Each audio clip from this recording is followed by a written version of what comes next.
Okay, butang ko. Oh. Hi, ma'am.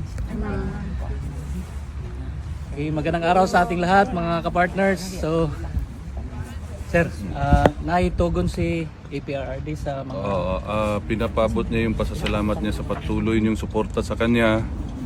At pinapaalam niya sa buong sambayan ng Pilipino na patuloy po raw suportahan ang PDP laban Duterte Senators plus 2. Final niya in-endorse ngayon sa loob, pinapaalam sa inyo si Kerubin pati si Hunasan.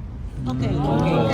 And with the emphasis na patuloy suportahan yung matalik niyang kaibigan na si Rodante Marcoleta. Yes po. Yes po. Yun lang po at maraming salamat sa inyong lahat. Okay, thank you po.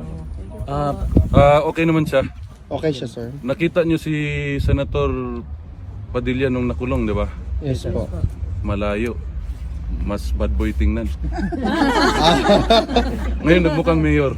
Ah! Nasa mabuting kalagayan naman. Inalagaan siya na maayos sa loob. Amen, thank you. Okay.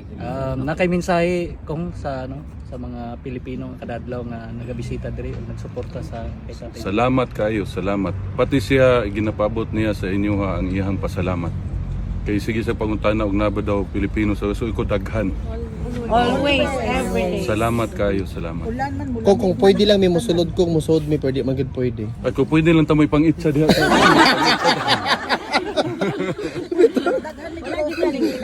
Wala, bawal eh. Bawal. Sige ni pahinumdom ni si Anilet, bawal daw. Pero karon lang ko nakabalo nga lami pud maggakot sa gamahan.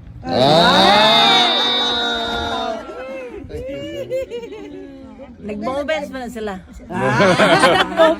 Sir, actually sir, in line with that sir, si VP po sa ingon niya sa nahitabo kang former president, the family is much more closer than before.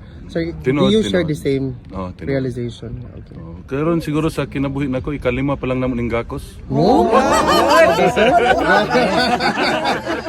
Na-react na rin sir. Dili, kay kani siya, babae mo gusto niya. Mas got among gakos karon. Okay. With feelings ang gakos ka Pero okay man siya, gusto niya paibalo sa inyo na he is in good health. Nalipay po siya. Sige lang pakatok. Si Hanilet may seryoso, sige kuan dito sa iyang check up siya na nairitan. Sige masahe sa tiil. Pero okay ra tanan. Salamat sa inyong tanan. Salamat gikan sa among pamilya. Welcome sir. Wala isa pa yan. Thank you sir. Hanggang sa dulo po sir. Hanggang sa dulo to.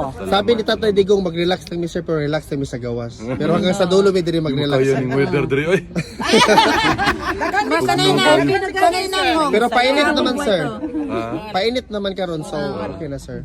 Sir, ang mga tao diri wala gi problema og na diri. Makaog, kape, tanan, tinapay. Istoryahin lang mi sir kung gusto niyo makaunon kay paluto na namo. Ano sa importante. Uy, maulaw ta. Sakto Kabalo gyud mo ka ma'am. gumuluto. Sakto gyud ka ma'am na maulawon gyud isip ko. Wala na siya. O Basta- gani ikaw ubanan ti ka dito kay maulaw ba di siya taos dili kailangan ka mo atubang kay kung ano. Ugani. Ulat Basta sila. sir, unsay gusto niyo Kailan mo? man dayon ko? Nagkalo-kalo pa. Kahit alam tago, lalabas ang pagkapogi. No. Ako